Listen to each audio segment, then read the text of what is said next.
This is Kristen. And I'm Steve, and you are listening to Cycling Together, a show about all things bikes, riding, and riding together. Happy snow day.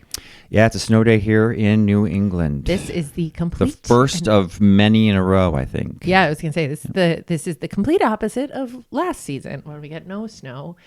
I like it. I'm here for it. Anyone who complains. Yeah, this is That's why I live in New England. Yeah, this is a good snow. This was 4 inches of fluff. It took no time to snow blow, and then it got a little just about freezing, so everything's melted off the pavement. And last year just made me sad. It's nice outside. No snow made me sad. Mm-hmm. Anyway, all right. This week we are launching a two-parter. Look at us. That much to talk about. We have that much to talk about. These two episodes are inspired by last week. We hosted an open house, an info session for the Dover Demons. They are a team that are part of New England Youth Cycling for kids from grade 5 to grade 12. Right. And that's called NEYC. I keep on calling it NEYC. NEYC Cycling League. Anyway, a little information about NEYC. They are the equivalent of, they're our New England version of NEYC. NEYC, right. For those people who are, because we have to be different here in New England. So they are, it's a nonprofit organization. Their whole goal is getting more kids on bikes. They do racing and rides for kids grades 5 to 12. And then they actually have development riding programs for kids grades K to 5, which I'm sure is because big kids were riding and little brothers and sisters were I want to ride too. But just some stats on NEYC. They have 30 race teams. They have 861 registered athletes, 430 registered coaches. So basically a 2-to-1. 2-to-1, yeah. Lots of, which is awesome. Yes, I mean, to that's have great, kids, right? Parents and grown-ups, and it's not just parents. I know a lot of grown-ups who are helping, who don't necessarily have kids, but they just have an enthusiasm for getting kids on bikes and racing. They average 534 racers and 125 volunteers per race. They do 6 races at 6 venues in 3 states. They're just cool. It's very cool. Yep. I'm actually a little 17 league sponsors. Yep. They do a special Girls of the League Day because, of course, girls are a minority in racing, but we're working on it. They actually had 11 athletes went to nationals. Right. Which is very cool. Wait, so they're allowed in the NEYC Nationals, or is this USA Cycling Nationals? Okay. Yeah. Okay. So unfortunately, no. That's great. Still not connected with NEYC, but it's a big organization. It's getting a lot of kids on bikes. It's just awesome. If anything, our kids just missed it. Like just missed the start of it. They were already into their things. But it's cool. It's a cool thing. And you can see with an average of 534 racers per race, they have grown out of some of their venues. I mean, that is a massive amount. So you figure those racers plus a parent or two, plus some siblings that are tagging along. Right. And you've got a lot of cars and a lot of people. It's a big event. I believe at some of the venues, they actually swap halfway through the day. So you have, the kids race their own grades. So you have a swap where in the middle of the day, the younger kids are done and they go home and the older kids come in. I know they've added some venues this year. I think they did something at Highland in the past for downhill. And you see these kids, even beyond the 6 races at the 6 venues, it is not unusual to see these kids in their NEYC kits at other races like Landmine. And, so they're out there. The parents are racing with them. The funny thing, I remember racing Landmine and there were like 3 or 4 of these nice kids in front of me. And I kept thinking, if you stopped jumping off of stuff, you would go so much faster. But they just were so joyful. They were just having a blast. And they really didn't, there was no thought about where they were I'm like behind them. And boing, boing, boing, boing. Like any little thing, they would just boing. It's like riding with you, All right. But we got a lot of questions at the event. It was great. We met a lot of new families, and there were a lot of questions about both bikes Right. and gear. Mm-hmm. And so that's what we're going to talk about. We're going Right. to talk about getting bikes for Speedy kids. We can get very much in the weeds here, and I could do an entire podcast just jibber jabbering tech talk all day long, and that's going to be a little too confusing. So we got to stick to some big picture items here. Yeah. So it's tricky. So let's talk about buying a bike. Right. I was talking to one parent whose child is in the league, and they were saying that they were at another shop that was selling mountain bikes to kids that they said were not great quality. And the concern the parent had was the kid is going to be unhappy Yep. with this bike. Was the kid going to be happy with this bike? And if they were unhappy with the bike, the money's already spent, right? So the parent isn't going to get another bike. Right. They're going to say, well, I got you a bike. Yep. And that cost, say you spent even, $500 on a bike, kid's unhappy with it, says I want another bike. It's like that cost is always on top of whatever you pay next. You'd be like, well, I've spent Yes. X amount in bikes. And I get it. Part of the issue is parents who are not cyclists may not know what they're buying. Yes, and Right. And I'd say for the most part, many or most of the parents of kids in this league are not cyclists. Right. At least from what we've seen so far. Yeah, Right. absolutely. Or certainly not sophisticated enough cyclists that they have been keeping track of what's going on in the industry Right. and what's going on with parts and prices and Exactly. designs. Exactly. And the thing is, I mean, I get it. Like, I get sporting equipment is expensive. Like All sporting equipment is expensive. Bikes have a unique position. I was thinking about this. Bikes, skis, right? So say you're somebody who wants to race skiing. Those are two sports that if you buy that equipment to race, you can also use that equipment recreationally. Right. Right. But our daughter and our son are lacrosse goalies, right? Right. That's expensive equipment. Never have they decided to just wear that equipment Recreationally? recreationally, right? You wear that equipment for lacrosse. You wear cleats for soccer. You wear, so it is it's they sit in a unique position that they can be used multiple ways. Yeah, and a lot Right. of parents have spent a lot of money on hockey equipment and lacrosse equipment and football Right. equipment and so forth, which again, yes, is used for the practice thereof of the competition, that. right? For that, Yeah. but then it's not used recreationally. Right. And I think the other challenge is we all remember how much a bike was when we were kids. And if you haven't bought a bike in a while, you're going to be like, what? Yeah, absolutely. You Yeah. know, and where growing up, I never bought lacrosse equipment. I have no point of reference for how much lacrosse equipment should be. So let's start with I think a basic question. How much is not enough Right. for a bike? Now, not sale price, retail, because there's some amazing sales going on. Yeah, let's just talk about the sales situation right now. There have been and there are a lot of amazing sales, but those are really dwindling down. Right.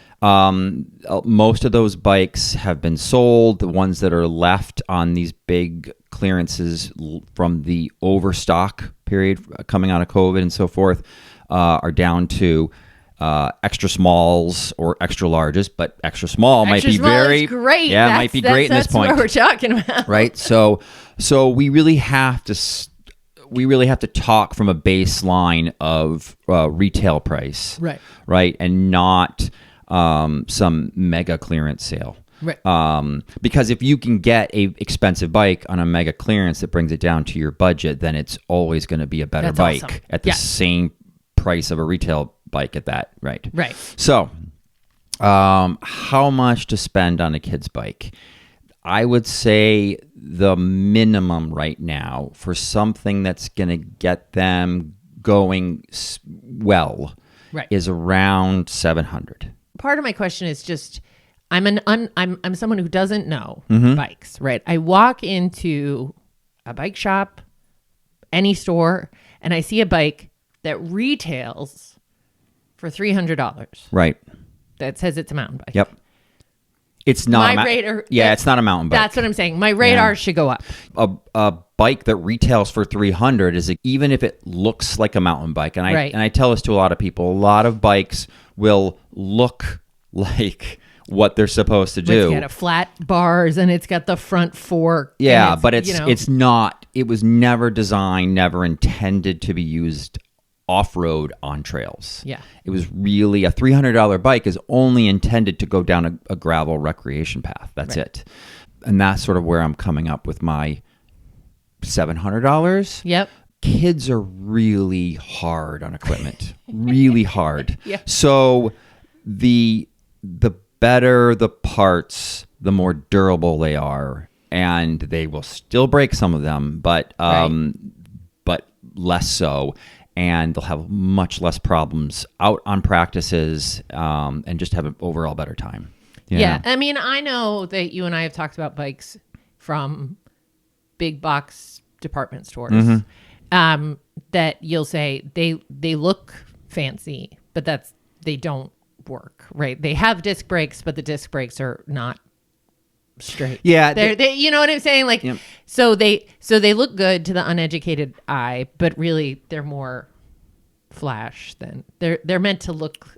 Yeah. I would say do not get something from a department store. You really need to get what I call a bike shop brand. Okay. Right. And so those are all of, and every nice bike brand, it's going to have a very, very similar model to each other. Okay. It's hard to go wrong.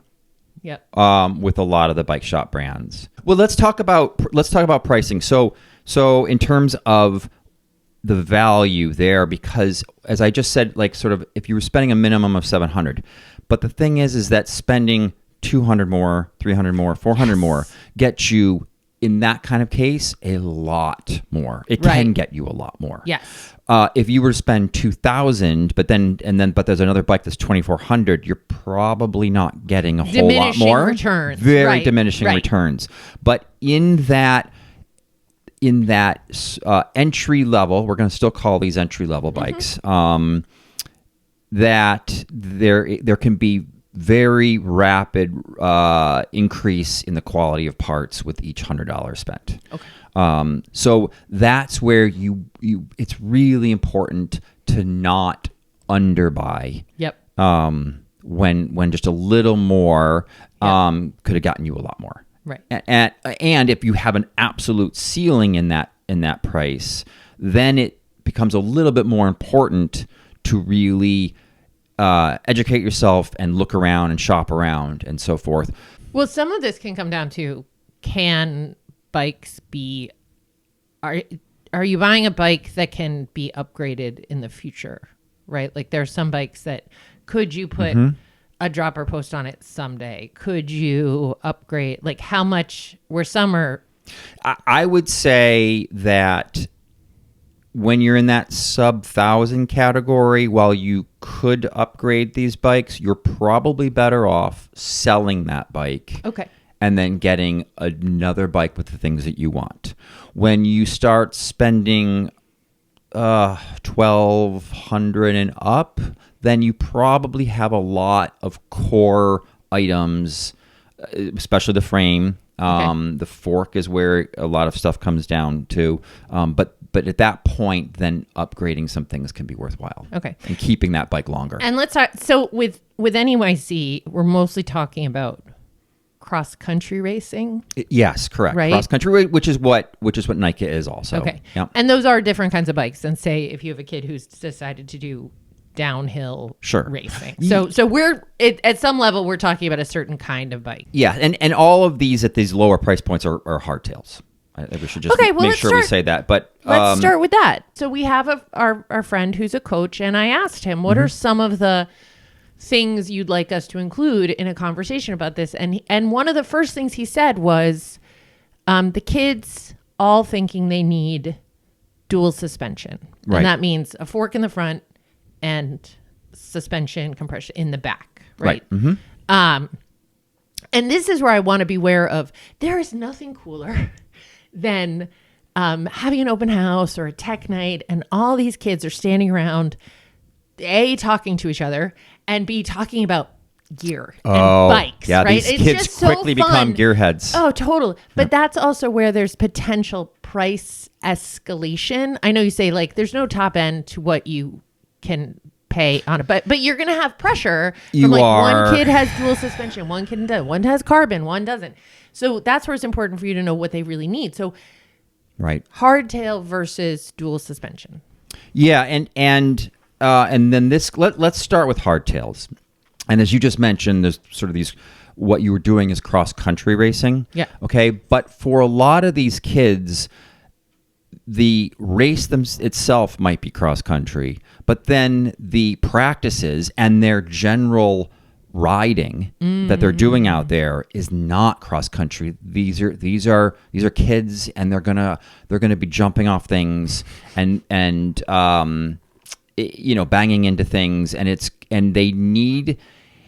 I believe, it's my opinion, they need something a little more robust. They need more of a trail hardtail, not a cross-country hardtail.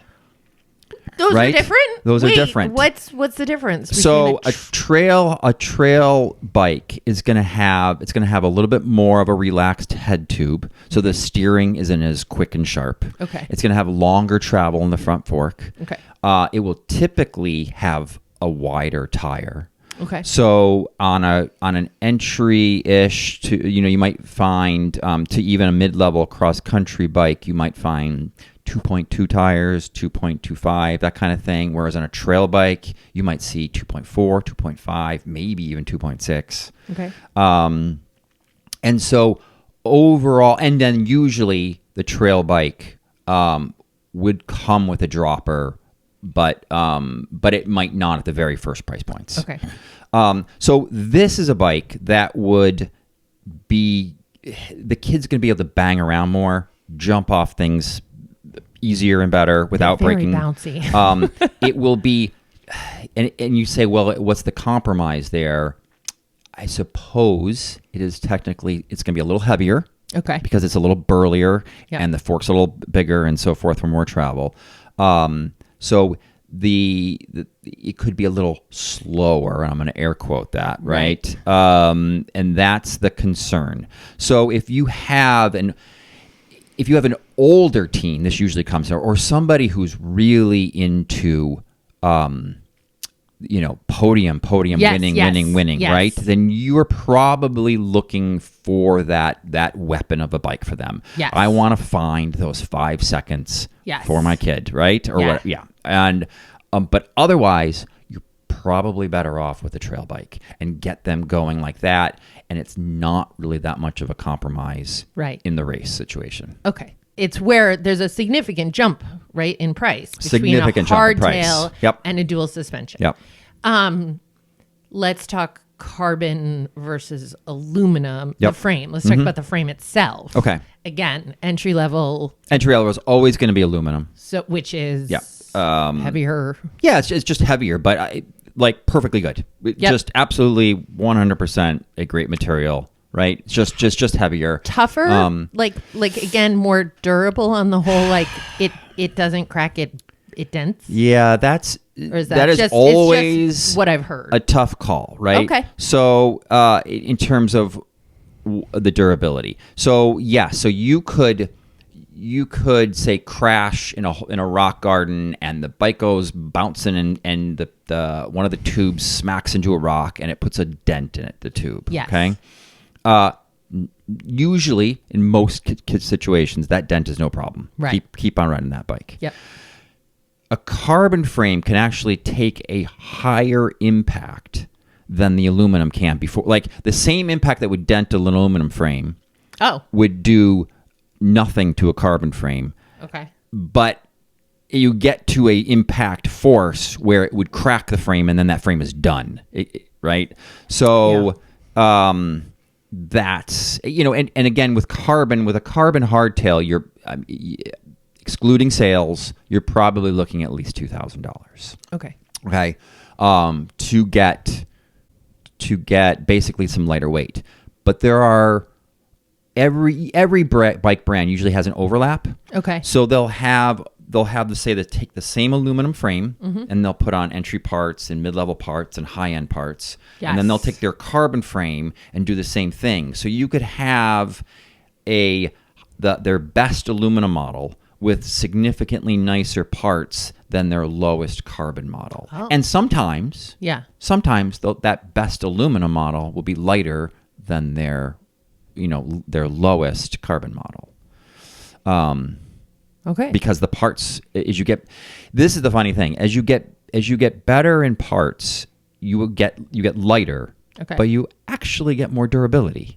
Really? Yeah, because there's way more engineering in the materials that they're using. The quality of the materials they're using is so much better. So the funny thing is that high quality, high strength aluminum parts that you find in a lot of bike components is way stronger than the steel parts you find in the very lowest end parts. Oh, yeah. Okay. All right. We talked about dropper post. Yes. Need them, don't need them. How important is a dropper post? Very, very nice to have. Don't necessarily need it. Especially so the point of the dropper post is to get it out of your way, saddle out of your way, so when you're going down something, you can get back. Yeah, but most cross-country courses for kids are not going to have something that is a dropper is really needed. I love when you pick up my cue. That's exactly what I was hoping you were going to say. Yeah, that is. It's. I mean, we talked about that the Cannondale Trail 1 is unusual in its pricing because it comes with a dropper. Which is nice. Yep. But and you can add a dropper to many bikes.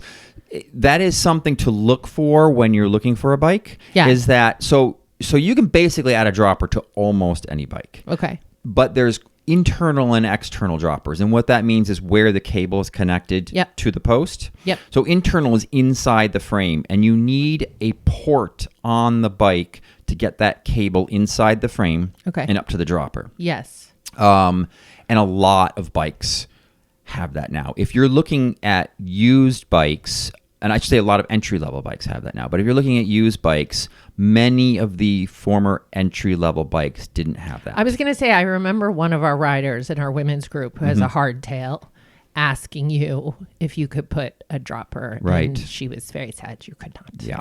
Right? Because we do have some significant drop things, going down. Yeah, and- where in our local trail, and she's riding behind me, and I'm dropping that thing like it's hot. I use the dropper quite a bit. But to your point on these cross country races. Yeah, now they probably want it outside of the race. And it gets into the whole situation with peers that their peers have a dropper and they don't. This is going to be one of the toughest things for parents to negotiate. And I suppose this was always the thing with clothes maybe at school and so forth. All of it, right? My kid only wears name a brand, Under Armour. I remember being in school, the kids were in school, and one parent was like, my kid only wears Under Armour. I was like, my kid only wears Circo, which is the Target brand. There's always peer pressure, right? It's always who has the best lacrosse head, right? The best shaft, and I would put a shout out to the coaches that try to tamp down that peer-to-peer pressure and about gear. You hear it, and I don't think the kids are meaning anything, but you hear it when they're talking. And the one kid who just knows all the things and he's just a true gearhead, and he'll be like, well, you got to get the this and you got to get the that, and that's where it's important to have someone you can talk to that can say, no, do you really? How are you riding this bike outside? Right. Of the racing, right? Because there's a term, it drives me a little nuts. You and I have talked about it, where we'll say is that too much bike for you? And what the mechanic is trying to say is this really too much more bike than you need for where and how you're riding, right? So if you're not, remember we had the one kid who bought a downhill enduro mountain bike, and then he went for a ride with his parents, and his parents knew, like he bought it. So his parents were like, that is not the right bike for around here. No, I have to have it. I have to have it. And sure enough, I was talking to the mom and she was like, yeah, he's always complaining. It's too heavy. Yeah, it's way too heavy. Too much it's bike inefficient to pedal. Yeah. Right, for the trails. So that's where it's really, there's the racing, and then there's, which is what's cool about bikes, there's the racing, and then there's how else are you going to go to Highland a lot? Are you someone who's just going to ride your local trails, which is downhill mountain bike park, right? Like, so that's, okay, so dropper post. Yeah, just to follow up, just to finish up on the dropper post, there are external dropper posts, which you can basically add to any bike. But now, since the bikes that aren't internal capable are few and far between, there's way less external dropper availability. Right. So there's only a few choices, just a couple price points, and it's easier if you can get an internal one. Okay, tubeless versus tubed. So here's another thing that's been trickling down over time. So it used to be that your entry-level mountain bike, sub 1,000, even up to maybe the lower, thousands, 1,200 or so, they would not come with tubeless ready tires and rims. Now, it should be said that bikes that get delivered to bike shops have tubes in them, even if you can make them tubeless. They just don't set that up at the factory. That is to be done after the fact. Oh, okay. Right? Yep. But a lot of entry level bikes, they didn't used to have tubeless rims. They didn't have tubeless tires. It really wasn't possible. And then there started to be a conversion where they were coming with rims that were tubeless ready, but not tires. And in some cases, if you set it up tubeless, that worked. Yes. Then you could always then buy new tires, but that are tubeless. But again, right, you're buying a new bike, right? So, but as we've progressed, so to speak, it has become more and more common for even the entry level bikes, not being the $300 bike, more the $700, $800 on up, to have tires and rims that can be tubeless. Right. And the advantage of this is if they get a flat during a race.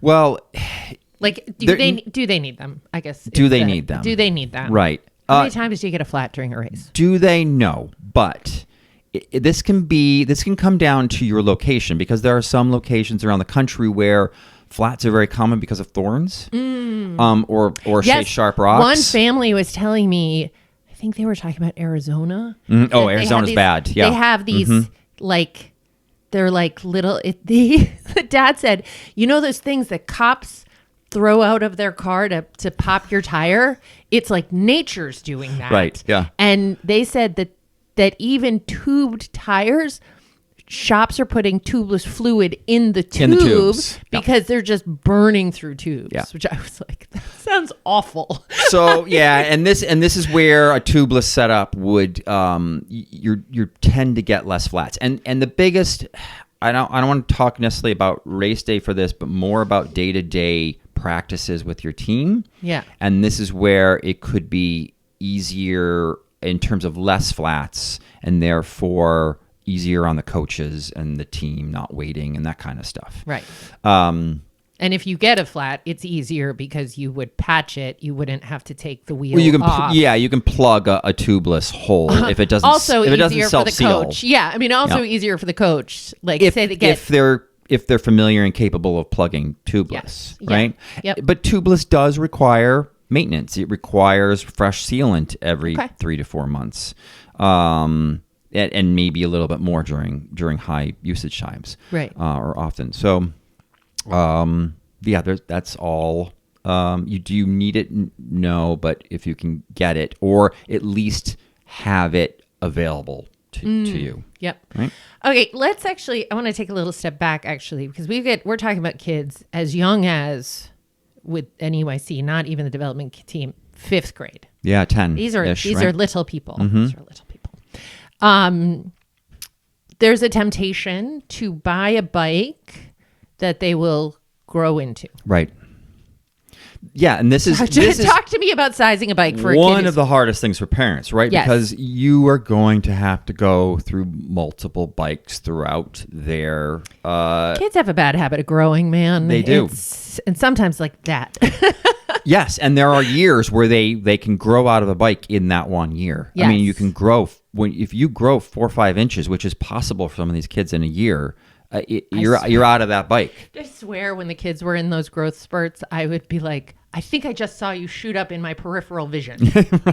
Yeah. Like I swear you just an inch, right? So, but fit is super important on a bike. So you really want, you want to get a bike that just, if you have a growing kid, you want to get a bike that just fits. Like basically. they're on the bottom scale of right. that fit range for that particular bike size. Okay. Right? So that's how they're growing into the bike. Yep. You don't want to get one that is the next size up. And the other thing to keep in mind is geometry matters, right? Like you can have a bike that is quote unquote the same size and it might not work as well for one kid as it does for another, depending on how they're... Oh, absolutely. And this was always a puzzling part of, say, department store bikes, is that their geometry was horrendous. Like just, and when I say the geometry, I mean like the standover clearance and the length of the bike and the angles and so forth. So the steering, how that went. And the thing is that good geometry doesn't cost a company money. Right. The angles and the lengths and the tubes and so forth doesn't cost any more than doing it right. Right. So, that is, and basically a lot of those bikes were just they're cramped, they're unstable. Mm-hmm.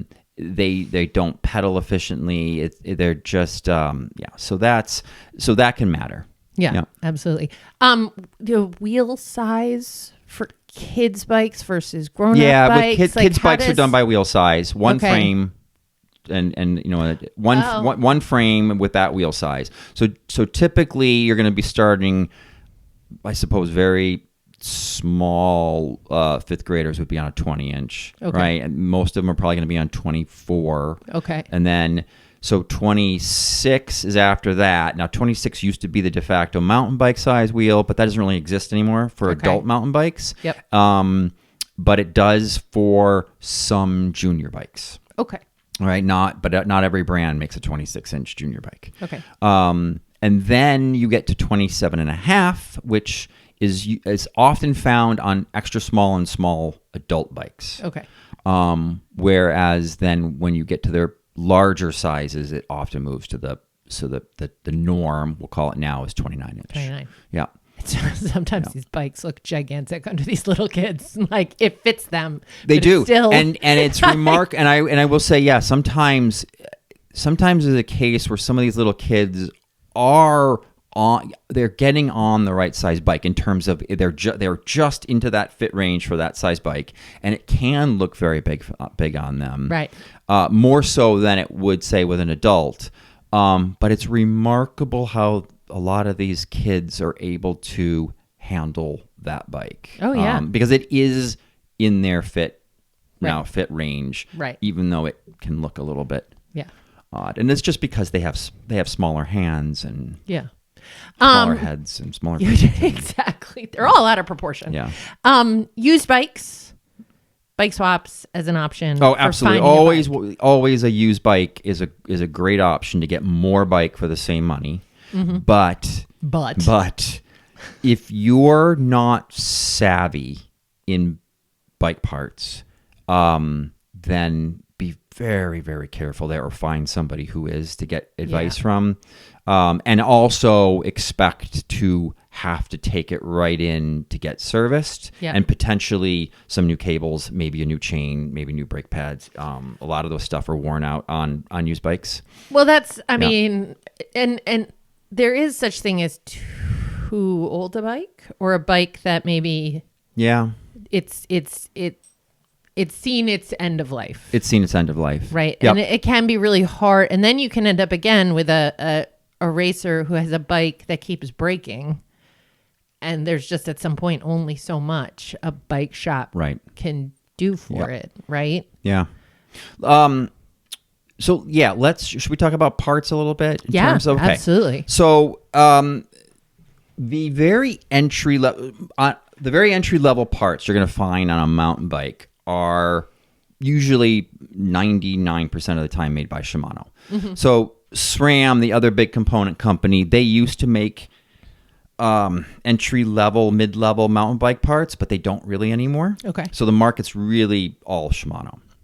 And Shimano makes this one component group called Tourney, and that is found on your lowest end bike shop brands. Okay. Tourney is not acceptable for racing on. It is mostly made out of stamped steel, and it will only do anything on flat-ish rec paths. Okay. That's what it's designed for, even though it's put on mountain bikes. Okay. So if you're out there now, Tourney is I don't know if it's going away with the new component changes. I think it's still going to be out there in the very lowest level of price points. So it really should just stay away from Tourney. Okay. And these are all listed. When you look at a bike, it's on the specifications right away. Yeah, but it also says Tourney on the rear derailleur, right? And then on the front derailleur. Yeah. Right? Yep. But if you're looking at a used bike, you might see a lot of these bikes with Tourney on them. Okay. From the big brands, Trek and Specialized and so forth. Just back right away. Okay. All right. Good to know. Okay. So the next level up from Tourney are going to be one of Shimano's 3 entry level group sets. Okay. So that's going to be Acera, Alivio, and Altus. Okay. And these are going to range between 7, 8, and 9 speed. All right. They're actually all fairly equivalent groups. Like, there are definite differences between them, but they're way more robust than Tourney. Okay. And so if you find a bike with one of these, a used bike with one of these, you're probably okay. The more speeds it has in the back, usually it's going to be the better of the component groups. Oh, okay. So the 7 would be the cheapest. Yeah. 8 would be, there's a little bit of a cross between them, and 9 is going to be the better. Okay. But all of these component groups, or I should say the 3As, have been replaced by what's called Qs. And we talked about that the other day. Yep. So CUES. So Qs is a new component line from Shimano that replaces all of these entry groups. And it comes in 9, 10, and 11 speed. Okay. Even though the parts all use 11 speed spacing. Right. Okay. And this is, again, the number of cogs in the back. Yeah. The other thing is that the Altus, Acera, and Alivio components, they usually were not one by. So meaning they had either 2 or even 3 chain rings in the front. Right. Again, if you're looking at a bike for this kind of purpose for your kid, stay away from anything with 3 chain rings in the front. Okay. If you find something good, a good deal, a nice bike with 2 in the front, okay. But ideally, you do want that one by.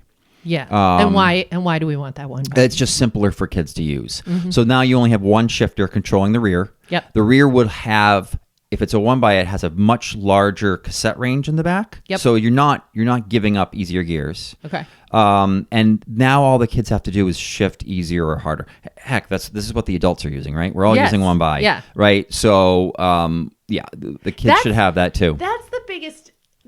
One of the challenges with kids' bikes or even entry-level bikes, and we talked about this a little bit with like when we got into cyclocross, right? Mm-hmm. Like I was the beginning racer, and yet I had the heaviest bike, right? Which was really annoying. Mm-hmm. Versus, the same with the kids. I always joke that the littlest kid, the 3-year-old, has the heaviest bicycle. It's made out of steel, right? Like there are times when a kid's 24-inch bike will weigh more than the parents. Exactly.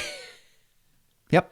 And I totally get it. But also, you're like, it's kind of astounding kids ever start riding bikes when they are hauling basically a bag of bricks around with them. So, Used bikes. So there are bike swaps. I know one of our local bike shops has a big used bike swap that they do once or twice a year.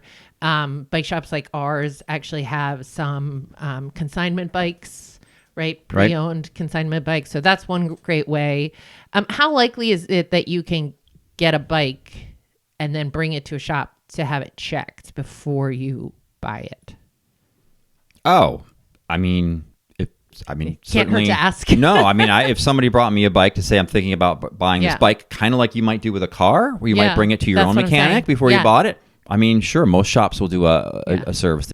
It can't be underestimated or described, the idea that these are kids and teens on bikes, and there's definitely, whether it's right or wrong, comparison, and we just want to make sure the kids are on the right bike. And then we also make sure that the parents know what they need to know, so that when their kid comes and says, little Johnny says, I need this thing, you can say, actually, you don't. Like, this is what you have. This is why it's right for you. So I think one of the reasons we wanted to do this was so that the parents were more informed, because there is pressure. It's not right, but there is going to be just that's what happens with kids.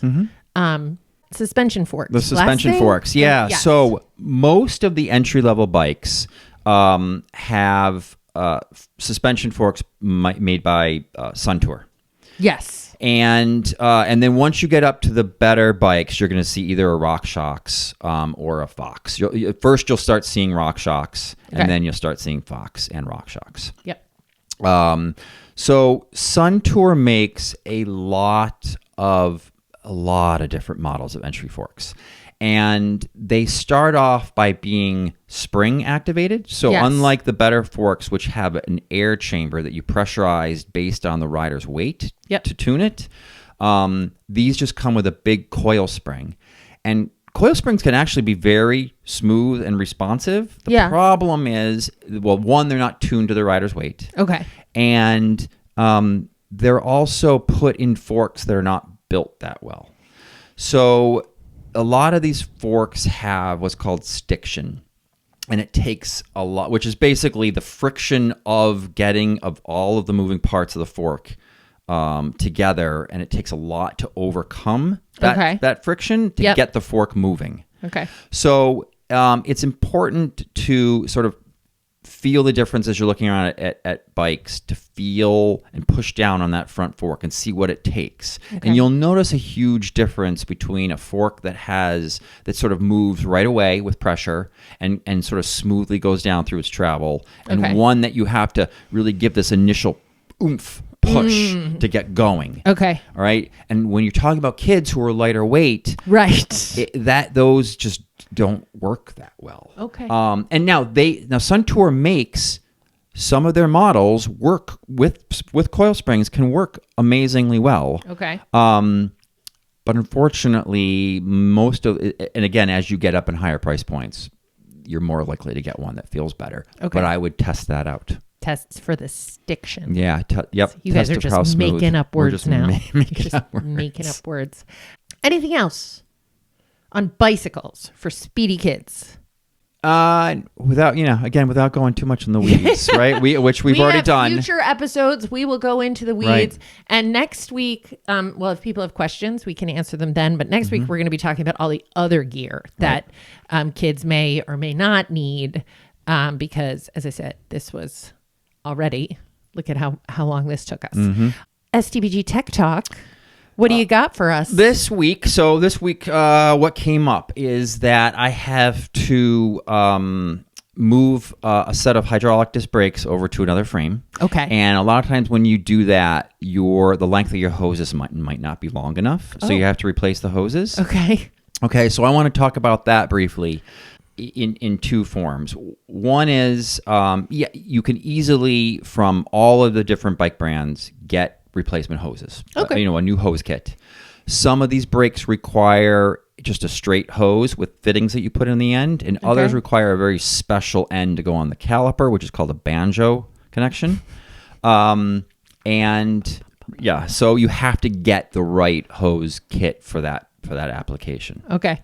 Okay, but what I wanted to talk about here actually is that if this kind comes up and you do need to replace hoses, whether you damaged one or you're switching bikes, is that there's something a lot of people don't realize exists, and that is a hose kits from Jaguar. Oh, so every brake brand, Shimano, SRAM, Magura, all of them like that, Hope.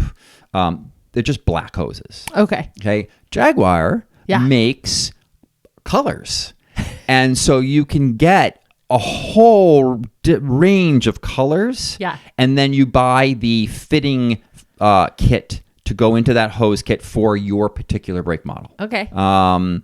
And it's just going to be a really cool, unique way to customize a bike. That a lot of people just don't know about. I almost never see a bike with different colored hydraulic hoses, but I have myself done it for people often when we're building up something. Yeah, no, I think one of the funnest parts about bikes, especially, and I know you're not alone in this, but when they come out of the shop is like the little things that, you look at the bike, you're like, oh, it's a beautiful bike. And then people will be like, oh, look at on the wheels, like he changed out the for the air intake, that would be called one valves. Some bikes take. Sometimes he puts it just little like, oh, he changed he crimped the end of cables with blue instead of plain black. Like those little things make they're just fun, right? Like bikes should be fun. Yeah, one of the biggest things, though, is that I don't want to say most shops, some shops take the bike out of the box from the factory, put it together, and sell it. Yes. And what an idea. Yeah, but the problem there is that most bikes that come out of the box do not have optimized cable lengths, housing lengths, and so forth. And so, especially with dropper posts. And so you've got this wild nest of cables that are too long or in the wrong position and so forth up front. Right.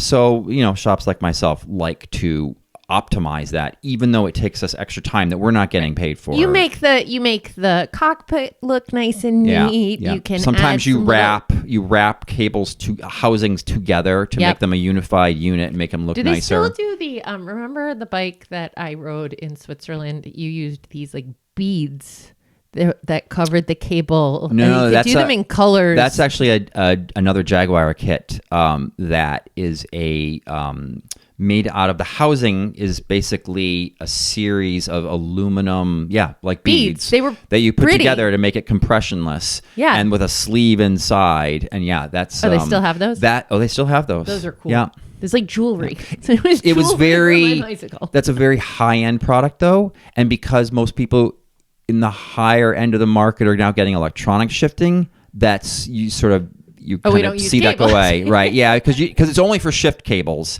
and that's why it's sort of kind of going away. Well, they were very pretty on my Scott Spark. Yep. Right? That was on my Spark. All right. Well, that is it for this week. Cycling Together with Kristen and Steve is a production of Steve the Bike Guy, an independent bike shop in Eastern Massachusetts, and Sundin Marketing. And if you like the show, please leave a review or share with a friend. For show notes, links, or to leave a comment, question, or topic suggestion, please visit cyclingtogether.bike. And you can follow the shop on Facebook, Instagram, YouTube, and Steve the Bike Guy. Thanks for listening or watching and for joining the ride. See you next time. So, and then like for Shimano, they came into this whole, these three other groups. And Sarah, Olivio, and... If you think I know the answer to this, you are out of your mind.